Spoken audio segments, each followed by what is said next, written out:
WestJet grounding some of its fleet. We booked our flight like in January, and we didn't see this coming. Will the airline and flight attendants union broker a deal before Sunday's strike deadline?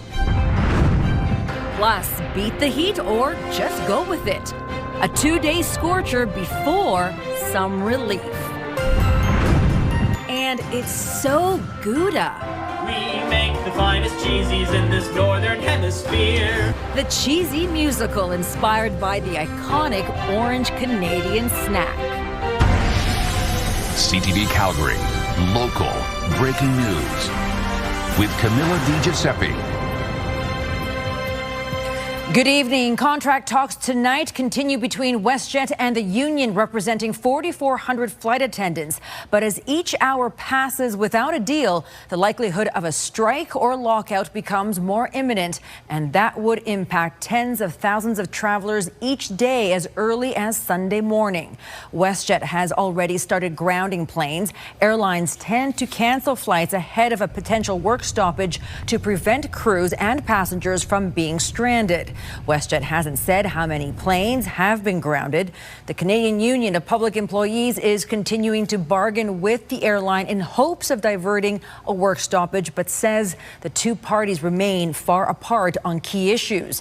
A work stoppage would ground hundreds of WestJet flights. The Calgary airport says it's ready to support passengers with wayfinding and customer care supports. Travel disruption comes ahead of a busy, long weekend for airports across the country. I'm so worried. It's like I know if it happens, I'll get stuck there and I'll have to spend more money. I was thinking about whether I should cancel the flight or not, but as I said, I've been planning it for such a long time. So I'm going ahead. We received notice that WestJet flight could be canceled. So we are so worried about that. The federal jobs minister says a special mediator is working to bring the two sides together on a deal. The airline is advising all travelers to check the status of their flights before heading to the airport. Many Calgarians are ready to get out and enjoy the long weekend, but startling numbers from AMA show that with the heat comes the need for speed and more injuries on the road. Moses Woldu has the details. A quick fill at the pumps as Calgarians get ready for the long weekend. It'll be nice. Hopefully the weather holds up here and get out of all that rain and stuff and the heat continues. So yeah, it should be a good weekend. And as they hit the road, AMA is warning drivers to be safe. We've reached a 5-year high in fatal collisions involving excessive speed in Alberta. Road safety data shows overall fatality rates have doubled in Calgary and increased 73% in Edmonton between 2021 and 2025. We often feel like going 10, maybe 20 over the speed limit is not that big of a deal if it's going to save us some time. But the reality is, we know from research that it really only can shave maybe 2 minutes off of your trip, and that's in ideal travel conditions. And we feel at AMA that a few minutes isn't worth the risk. AMA statistics show excessive speeding has reached a 5-year high, despite police saying they are writing fewer speeding tickets. It isn't clear if enforcement has dropped off, but with the warm weather, AMA is making sure motorists understand that you have to be aware of your surroundings all year long. People have more confidence in speeding because we don't have factors like snow slowing us down naturally. But you never know what is going to happen around you. We can't control the other drivers on the road. Calgary already has 7 fatalities due to high speeds on its roads this year, on pace to meet last year's numbers. AMA says most of the fatal collisions are concentrated on major arteries in the city and ring roads like McLeod Trail, Deerfoot, and Stony Trail. CPS and RCMP will be on alert this long weekend. With the increase in traffic on long weekends, we will be out there. And then to remember, again, the speed limits that are posted are a maximum. And to keep in mind, again, multiple people on the roadway and making sure you're staying focused behind the wheel. Something Weller and his friends will be doing on their journey to the lake. Just got to pay attention, stay off your phone, and I don't know, it should all go okay if you're paying attention on the road anyway. Moses Woldu, CTV News, Calgary. The AMA says last year, 65 Albertans died from excessive speeding. Well, 2 people face homicide charges in the stabbing death of a man in the southwest Calgary neighborhood of Ross Carrick. Police say officers were called about a disturbance in the 1400 block of 38th Street Wednesday night and found 23-year-old Jaden Big Sorrel Horse lying on the street. He died in hospital from his injuries. 2 people were taken into custody. Now, 22-year-old DeChana Wells and 23-year-old DeChea Wells have each been charged with manslaughter. The man charged in a High River death earlier this week made a brief court appearance this morning. 36-year-old Jared Stobbe appeared virtually in an Okotoks courtroom. His case was pushed to next Friday. Stobbe is charged with second-degree murder in the death of 36-year-old Kayla Bleeker Tuesday night. Police found Bleeker in her house with gunshot wounds around 9:30 p.m. She died in hospital. A GoFundMe organized for Bleeker's family described her as a devoted single mother to her 2 daughters, who are 6 years old and 10 months old. Airdrie RCMP have released a photo of the suspects involved in an assault on July 15th. The victim says a group came up to his vehicle in the Crossfield Arena parking lot, forced open the door and pepper sprayed him. Police have also released a photo of the car the suspects used. Anyone with information about the crime is asked to contact Airdrie RCMP. RCMP say the hiker who went missing in Waterton Lakes National Park has been found dead. On July 16th, Bob Toothill set out to hike the Great Divide Trail and was expected to arrive in Coleman on July 22nd.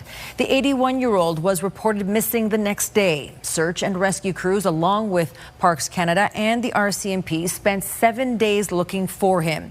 Toothill's body was found yesterday. His family says he died after a sudden slip and fall while hiking the Lyneham Ridge area. More displays in the memory of Parker Wells are up across Calgary. The city has lowered its flags to mark the passing of the 11-year-old. Mayor Jeremy Farkas says flags will remain at half staff at City Hall, all fire departments and police stations until Monday. Last night, an impromptu vigil for Parker happened at Laycock Park, one of the last places the boy was before he died. Many never knew Parker or his family, but say they felt a personal connection. A larger public memorial is being planned by the local community center. Those details are still being finalized. The Al Makkah Calgary Islamic Society held a memorial prayer service last night in remembrance of Parker Wells. It was held outdoors in northwest Calgary. The society says the gathering was open to all and brought together members of the community to pray for Parker, express condolences to his family, and stand together during a time of profound grief. It's a scorching kickoff to the long weekend. Calgary is dealing with a yellow heat warning today, and the same is expected for tomorrow. This afternoon, some went to festivals and parks to soak it all in, while others hunkered down to stay cool. Tim Brooke has more on how to stay safe in the sun. Almost on top of an outdoor oven for days on end is perhaps the last place you'd want to be during a heat warning. Just don't tell the cooks at Flavor's Nigerian restaurant. Do you want to trade this over for the winter? So I guess it's good because sometimes the breeze blows in, so it cools you off. And we have the shade there, so after cooking, I go in there and sit under the shade and get some cool air. It's a positive spin on a sticky and sweaty situation. There was a lot of that Friday at the Taste of Calgary. The jacket is actually sunscreen. It's SPS protective, so that's the only reason I'm wearing it. Otherwise, I would be shirts off, tarps off. People of all ages enjoyed the heat and some cool treats during the annual festival. It always falls on a hot weekend, but we have lots of misters around. We have lots of cold beverages. We have lots of umbrellas and some shady corners for everybody to eat and get comfortable. Experts remind Calgarians to stay sharp. Even in 20-degree weather, however, if you're overexerting or excessively exerting yourself in the heat, it can still be a concern. Knowing your own body and limitations is very important, but if you can, do take frequent breaks out of the direct sun and heat, whether it's just into shaded areas. Also, wear a hat, sunscreen, and make sure to hydrate. And keep a close eye on kids. They might feel differently about all this heat. It's burning too hot. She's tired, always. Like 20 degrees, 25 degrees is where I'm good, but 30 above, sucks. Tim Brook, CTV News, Calgary.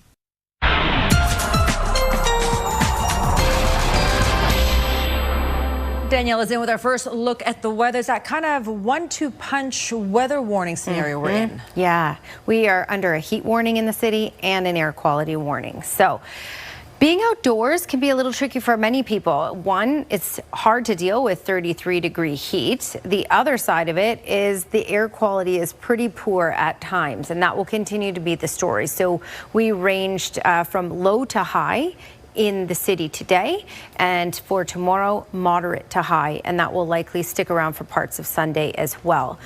Yes, 33 degrees, so even hotter for tomorrow, but then we plummet in temperature more than 10 degrees by the time we get into Sunday. Your long weekend forecast is just ahead. Danielle, thank you. The city of Calgary and the city of Airdrie are teaming up and exploring ways to make transit cheaper by integrating their fares. This move would cut traveling costs in half.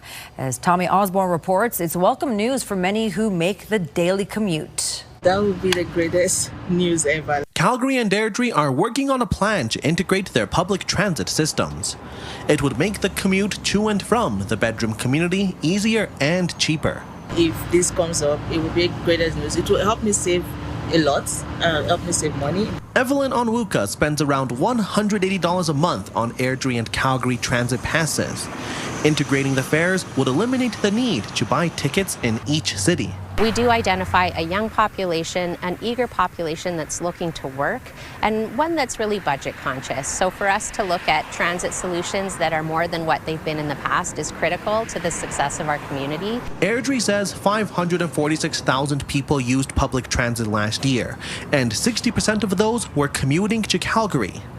It's also one of Western Canada's fastest growing municipalities, which makes transit a top priority. For us, growing super quick, high commuting population, and a lot of young people that want to work and go to school, that's why Airdrie really needs a transit discussion that's going a little bit further than our own municipal borders. The City of Calgary is expecting more information to come in 2027.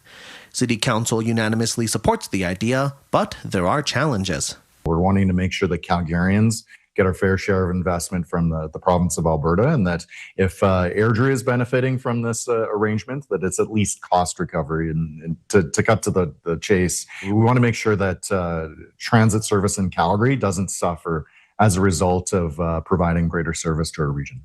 This move comes as other communities like Okotoks are losing transit services into Calgary, and Spearman acknowledges it could be costly in the long run, but more transit options for Airdrie is a must. At what point does a municipality say to themselves, this is a service we want to offer versus this is something we're looking to do for a full cost recovery?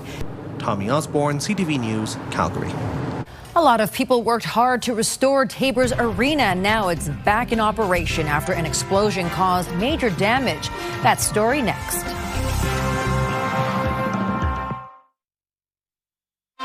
You're watching CTV News, Calgary.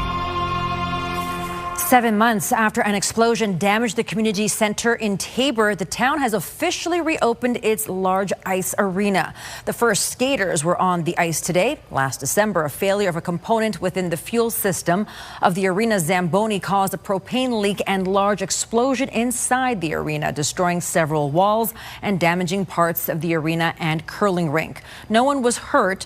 Contractors spent 7 months completing restoration work. Pretty extensive, and then of course the building's so old, we had a lot of things that needed to be upgraded, not even because of that event, but just because of the age of it. It had to meet current code, so there was a lot of that.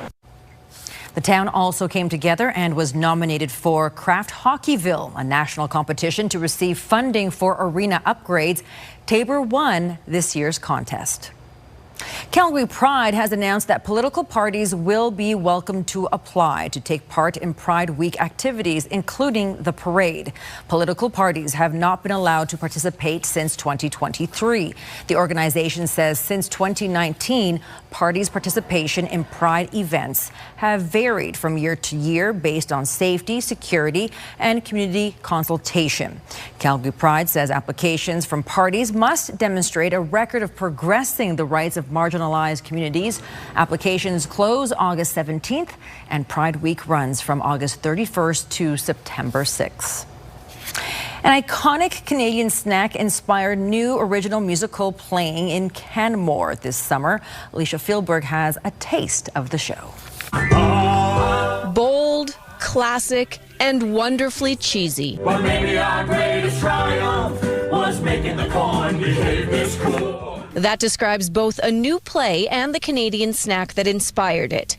Hawkins' Cheesies might seem a strange muse, but not when you consider the merits of the long-standing treat. It makes me think of community. It makes me think of laughter. Homegrown Canadian pride to be like, we created that. And you know what? It's great. The Cheesy musical is influenced by the story of the Ontario family business that spawned the salty snack. It's full of surprises, twists. It's not perfect. It's kind of like the Hawkins Cheesy. Little stick that could be described as a hefty lumpy lump or a skinny scrawny nub. That sounds disgusting. While history provides the base, comedy, original songs, and nostalgic Canadiana complete the recipe. Unofficial story of, in my opinion, what unites a nation, and its tradition. Going over to your grandma's house, and every day at 3 p.m. in the afternoon, this magical bowl of Cheesies arrived. Since the play debuted in Canmore this summer, audiences have been eating it up. They're loving it. We've had people from all over the country who've come and see it, but also a lot of international travelers. A lot of people have said that it's a lot funnier than they were expecting, but also a lot of people said that it was a lot more heartfelt and kind of more serious than they were expecting. We make the finest cheesies in this northern hemisphere. The fan art continues the tradition of word-of-mouth marketing for a company that has never run a radio, TV, or print ad and only sells in Canada. The feel-good musical also gives audiences something to chew on. A message about innovation, determination, and celebration. I think it has a lot to say about Canada and about how much of a strong culture and a community that we have here. Alicia Fieldberg, CTV News, Canmore. And you can catch the Cheesy musical at the Carter Ryan Theatre in Canmore until August 16th. Danielle is up next with her Skywatch forecast. As we head into the long weekend, it will start off smoking hot and then cooling off. Details next.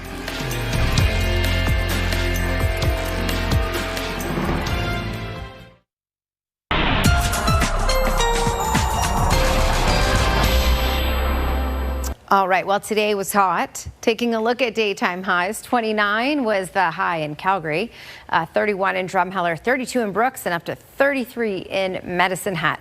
And it's going to get even hotter tomorrow. So in the southeast corner where we have the heat warnings in place, likely seeing closer to that 40 mark for a daytime high, 38, 39. And then Claresholm, Nanton up to Calgary, where the warning criteria is a little different outside of the southeast corner. We're looking at daytime highs around that 33-degree mark. All right, let me get rid of the heat warnings so you can see we have the air quality warnings in place. So much of the south, really down QE2 to Calgary, over to Brooks, Lethbridge included in this, under the yellow warning, which is the lower level warning. So still poor air quality, but the air quality is even poorer towards the BC border, where you can see the risk is even elevated to orange here. So we're just looking at poor air quality. It will come in waves at times. I'm going to show you the map here.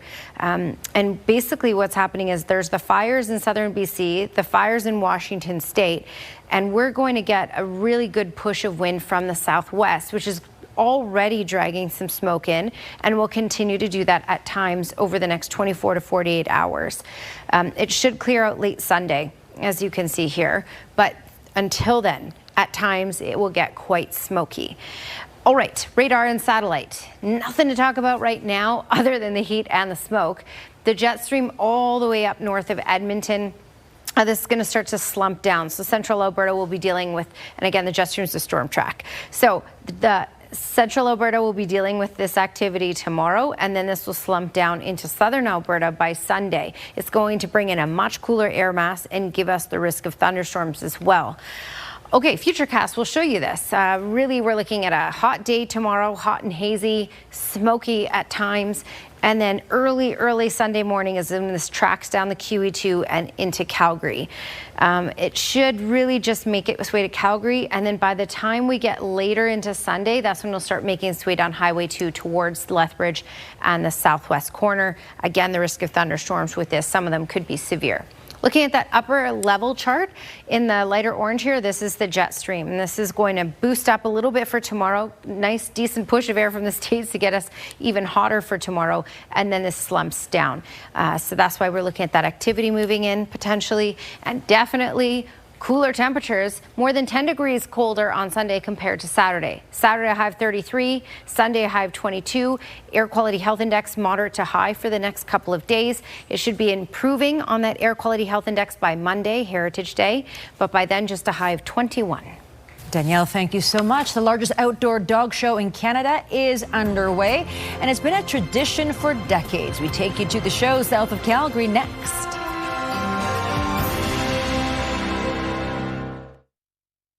It's been really great so far. You know, the accommodation's been really nice. The food's been good. The tournament venue is incredible. It's like really big. There's an incredible atmosphere. And, you know, the overall the day, it was good.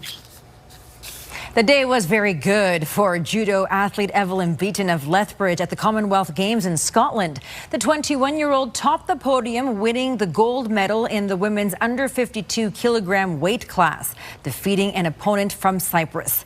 This is Beaton's Commonwealth Games debut. Canada has 17 gold medals overall, in third place in the standings behind Australia and England.